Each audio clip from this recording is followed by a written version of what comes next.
Yes, party people, what's going on? So today we're going to do another party story, and this one is about my first Abu Dhabi F1 experience, yeah?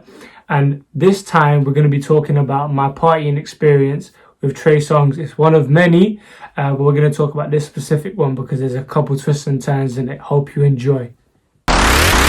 If you want, we can get turned up. Let's get it poppin'.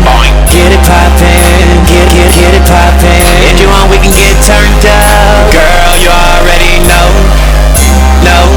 I got cash to blow. Guys, so we're going to get into it, yeah? So realistically, you guys already know that we do Abu Dhabi F1 every year, and we've been doing it for some time now. But this story takes place on the first time I actually did F1 myself. Obviously, I was quite young, but my purpose of going over to Abu Dhabi was Coronavirus! to look after a client. Obviously, due to the Confidentiality Act of the Third Scrotum in 1916, ball bag. Due to that situation there, obviously I can't say his name, so we're gonna call him Nathaniel. That's my guy. Nathaniel is the name of my client. He ain't really called Nathaniel. Disclaimer, yeah. But so I was looking after Nathaniel, and he spends good money with us over in Marbella, and he's also been doing it for a couple years at F1. So I was supposed to look after Nathaniel, make sure he's sorted on anything he needs. So we have two areas this year at F1. We have one area to view the race, which is a nightclub at night, which we've given to other nightclub brands. This year was Cirque, Le Soir and One Oak. So those are the two nightclubs we were working with, and we also have a yacht which we use to watch the race trackside. So that's enough information about that. Let's get into it. So Nathaniel was like, yo, Friday night, yeah, who's performing at the club? I said Friday's Trey Songz, Saturday's Big Sean, and Sunday is Future. So Friday was like, okay, cool, Friday we're gonna do it. We're gonna do it big. Give me a table, best table for Trey Songz. I was like, alright, Nathaniel, don't worry about it. I got you. Sorted it. Yeah, so tables here, stage here. That's close proximity, you get me? So it was cool. Nathaniel was happy with the table. So we got the champagne flowing now, obviously, yeah. A couple bottles of Cristal. I think there was a 9 litre of Cristal that was getting involved at some point, which is big. Yeah. And then obviously Trey comes on, he does his thing with the and all of that business there, yeah. So we're quite close, and obviously Trey sees me, gives me a little shout out on the mic, but obviously I can't go up to him after he's finished recording. Not recording, after he finished performing.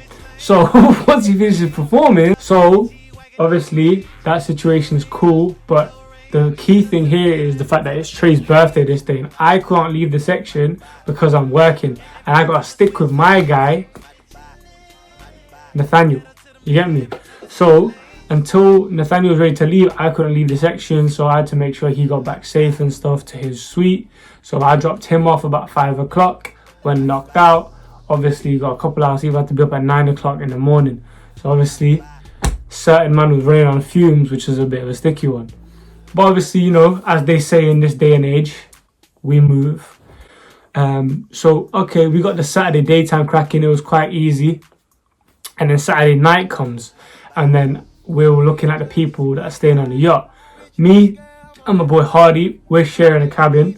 There's other two members of staff that are staying on the yacht, and then one cabin, which is the master bedroom, is rented out by a client who's quite high up in Kenyan political situations, yeah. Oh, yeah, I'm gonna say his name either, but you know, he goes by the name of His Excellency.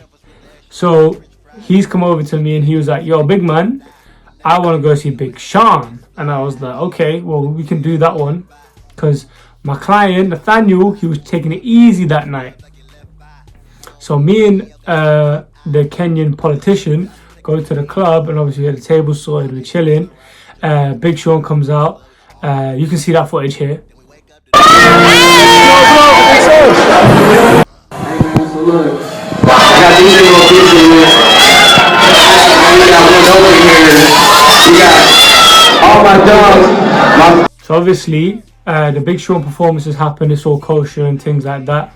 And then my guy from Kenya was like, listen bro, go find and see if you know any people in here. We have an after party, you know, some guys and some girls. And I was like, alright, cool man. go check it out. So I'm walking around and shit, and I've gone into this like middle table section, and the security around the section being all funny and shit, looking at my pass and going, yo, what's going on here? So once that kerfuffle was sorted, obviously I get into the section, and I swear to God, yeah, I was in the section for no longer than 5 seconds, and then next thing I know, boom, hoisted up mid-air. Yeah, I'm like, what's going on here? Bare confused. And literally, when I'm saying I'm horizontal, yeah, like that, above someone's head, yeah, literally, like my shins are in one hand and like my torso's in the other hand. Yeah, I thought my mom was gonna go full John Cena and, you know, just throw me, and I was like, oh shit, this is gonna hurt. I'm bracing myself to fly. Yeah, the guy puts me down, and I'm like, yo, the fuck? And he puts me down right in front of the tray, and I was like, yo, what's all this business? He goes, yo, you're a dick. And I was like, yo, why am I a dick? And he was like, yo, it was my birthday yesterday. He didn't even say happy birthday. And I was like, oh shit, sorry bro, my bad. You know, I was working, obviously I couldn't come through and stuff. And he was like, nah, I'm fucking with you anyway. What are you saying? And obviously, because of the whole situation with him, yeah, and obviously the whole discombobulation from getting fucking hoisted up in the air for like a hot 30 seconds, I didn't actually realise that Trey was with Akon. Akon's on the side of him, and I didn't even clock. So I was like to Akon quickly, I was like, yo, what are you saying? Yeah, and obviously then started talking to Trey again. Trey was like, yo, what are you saying tonight? And I said, I'm taking it easy. I'm with this guy from Kenya who's quite high up in the political game. He's like, oh shit, really? And I was like, yeah, random minute. And he was like, alright, cool. Well, we're heading to VIP room, which is on the other side of the marina. And I was like, alright, cool. Well, I'm gonna take it easy, and you guys go do whatever, innit? But I'm gonna chill. And he's like, alright, cool, safe. But I said, yo, tomorrow if you want to come through and look at, watch the race and stuff, shout me. And he was like, alright, cool, bet. I'll message you, innit? I was like, cool. So I go back over to my man from Kenya, and he was like, yo, you know what, I'm a little bit tired actually, you know. I said, you know what, I'm on the same page. Let's go chill. So now I'm thinking, yo, it's only 2 o'clock. I'm going to get a nice 7 hours sleeping because I've got to be up at 9. I was like, alright, cool. So obviously I'm going back to the boat. I'm getting excited now, yeah. And as I'm getting to the boat, Hardeep and the other member of staff are leaving the boat, and I'm like, yo, what's going on here? And he's like, yo, we're heading VIP room. I said, alright, cool. Trey's there. So I definitely ain't going VIP room. I'm going to call them. I'm going to get an early night's sleep. I'm tired from the day before. They're like, cool.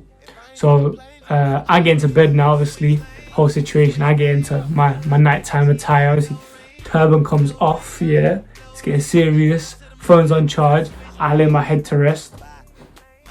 And I'm thinking, yo, it's about to go down. Yeah? Next thing I know, phone starts ringing. I'm like, for fuck's sake. I check my phone. It's my guy from LA. From the previous French Montana story. Yeah? He's ringing me and he's like, yo, what's going on? And I'm like, yo, I'm chilling. I'm just on the boat. He goes, oh, you on the boat? And I said, yeah, man. He was like, alright, cool. I'm going to come check you quickly. And I was like, alright, cool. I'll see you in a minute. So I was like, alright, fuck's sake. Now I get ready again. You know, bang. Turban back on. Obviously, look presentable. Re-sexify this whole section. Bear in mind, the reason I can't be asleep if someone is on the boat that isn't staying on the boat or isn't staff is because there's a lot of expensive champagne on the boat, because obviously we use it as a party platform to watch the race. So there's champagne, there's vodka, there's like loads of Ace of Spades, Cristal, Dom Perignon, loads of shit. So I gotta make sure I keep that on lock. So my guy pulls up, my guy from LA, and he goes, yo, we're outside. I was like, yo, who's we? Big man, you said you're coming. And he was like, yeah, we're here, man. I cut the phone and look outside. There's 15 to 20 people outside looking for after party. And I'm like, for fuck's sake. Yeah, they're all coming on. My man bought the fucking DJ from One Oak with him. And I was like, yo, why'd you bring this guy for? And he's like, yo, we're going to get this after party Friday. And I was like, for fuck's sake. I ran downstairs, turned off all the electrics on the boat, yeah, as in the top deck, so I didn't want no business going on, and I'm trying to help this guy set up. I'm like, yo, bro, I don't know why it's not working. The actual DJ is gone, you're here right now, so I'm trying to log that situation out. Then, all of a sudden, one of our partners from Marbella come over, and they hop on the boat, and he's like, yo, bro, I need some bottles of DP. For those of you that don't know what DP is, that's Dom Perignon champagne, yeah? Dom Perignon, and he was like, yo, I need some bottles of DP. I was like, why do you need some bottles of DP? He goes, yo, I need 6, I want to drink them. I said, alright, big man, you can take them and drink them, but just don't drink them here. Yeah, so I knew he was authorized, so I gave him some bottles, yeah, hoping he'd leave. he didn't. He sat down and made himself comfortable with the other people that were there looking for a fucking after party. I was like, alright, so now we got about 25 to 30 people on the boat. I'm stressed out thinking, oh, fuck am I going to get these guys off so I can go to bed finally, yeah? And I get a phone call. Hardy brings me. Yo, Hardy, bro, go on. Yo, bro, we're with Trey in VIP room right now, and he don't believe I know you, so he said put you on the phone to see what you're saying. I was like, alright, cool, put him on the phone. Woo! The fuck is going on here? Trey was on the phone just going crazy, and I was like, yo, what's going on? He was like, yo, you know these people? I was like, yeah, my people. He's like, alright, cool. Where are you? I said, I'm on the boat. He goes, you're on the boat? Alright, we're coming. Cost the phone. Yeah. Now, shit just got serious. Shit just hit the fan. You get me? Yeah. And I'm like, for fuck's sake, now I gotta get everyone off. So everyone get kicked off now. I'm like, yo, you, out, move, get lost. Yeah. Getting peaked right now. Yeah. Everyone's getting off the boat. Trey's people pull up. Trey pulls up with Kevin Lyles. His security and his people in about half a VIP room are now trying to scour and scavenger all on the fucking boat. And I'm like, yo, man, how am I going to control this stock situation? So before they got there, I already put as much stock as I could in my room and locked the cabin, yeah, and obviously kept the expensive shit inside. So I'm trying to fucking manage this situation. Trey's like, yo, what's going on? Trey pulls over a bottle of Aces that he's been drinking. And I was like, yo, fuck that, here's a Cristal Rose. They give him one and give Kevin one. Yeah, and obviously we're just cooling on the yacht right now. And as you can see in this video... My nigga. We here. We do this. So obviously you can see we're chilling, and right now the sun is up. Yeah, it's no longer night time. It's about fucking 5 in the morning at this point. Yeah, my head's spinning. Thinking, shit, I gotta be up early, man. I ain't get no sleep yet. And fucking, we're chilling and shit, and there's just people everywhere. Then, yeah, this knight in shining armor comes over, who's the geezer that owns the boat next to us, because we're in the line of boats. He's like, hey, bro, I know your dad, and obviously, like, we know, like, the situation. And obviously, I was wondering if Trey could come over to my boat. We can move the after party to my boat. And I was like, you know what, big man? Please, take everyone. Let's go over to your boat. Let's start partying. Obviously, I'm just thinking, using this as an excuse, yeah, to get everybody the fuck off. He's like, yeah, but Trey doesn't want to come unless you tell him. I'm like, alright, cool, man. Let me tell Trey. The Trey will move over to this boat, and he's like, alright, cool, bet. So we move over to that boat. Yeah, everyone's finally off the fucking boat. I'm very happy and at peace. Yeah. So obviously, I start fucking wiping off all the bullshit, yeah, that was left from the 7 million people that were just on this boat, and start wiping down the deck and shit. And I hop over to the next boat, and my guy from Marbella is doing shots of Patron on this other random guy's boat at 6 in the morning, and I'm looking like, yo, why the fuck is this situation even taking place at this point? Yeah, and why am I awake? So I'm like, alright, cool. And then I go back onto my boat, and I come back on, go to this boat, and I'm saying, yo, there people are hustling and busting, pushing and shit. I'm like, yo, what's going on? Guy that owns the boat's well pissed off, some chicks crying, yeah, and all I heard was some beef went down. I was like, alright, cool, everyone kind of dispersed. Trey went his own way, and obviously with his peoples, and obviously let the situation cool down. And obviously I went back to the boat, and I was like, alright, cool, finished wiping the boat down. It's now 6:30. I'm like, fuck's sake, alright, cool, then we're gonna eat quickly. Now it's 7. I was like, alright, hold on, let me just chill, take it easy for a minute.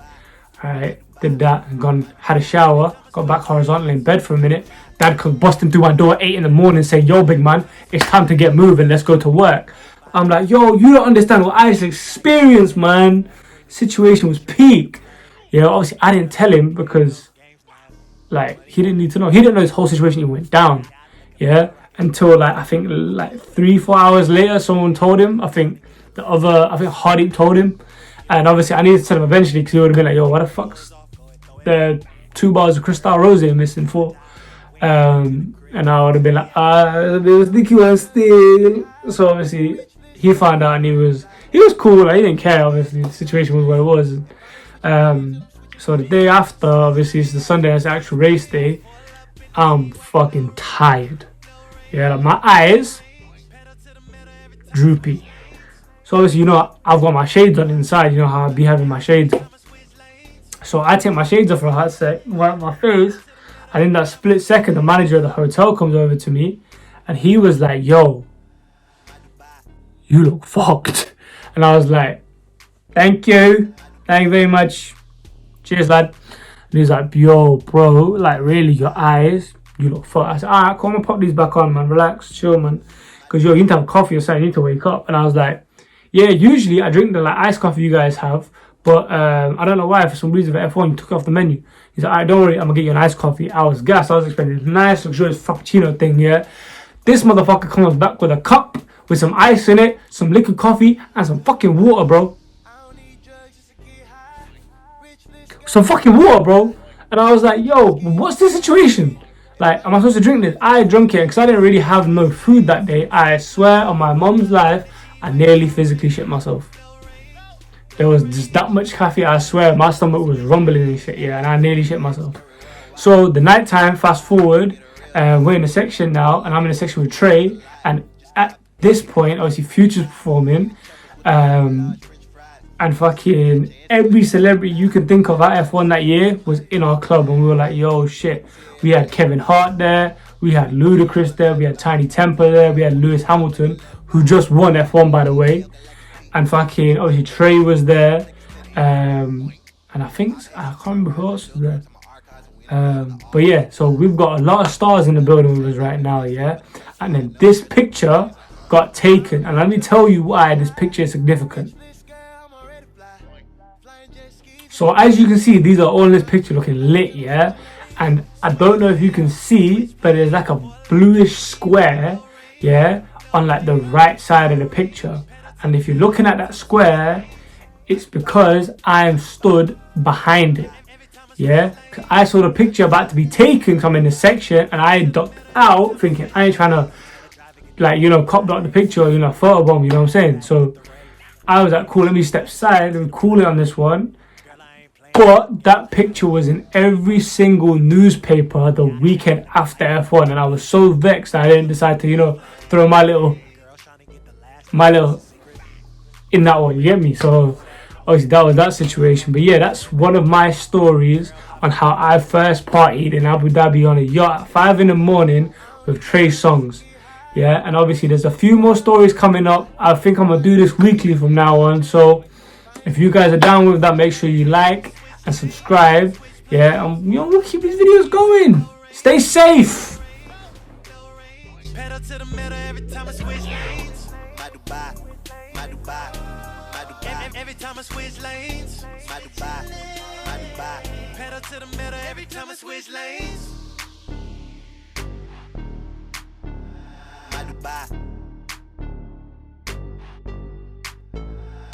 Dubai.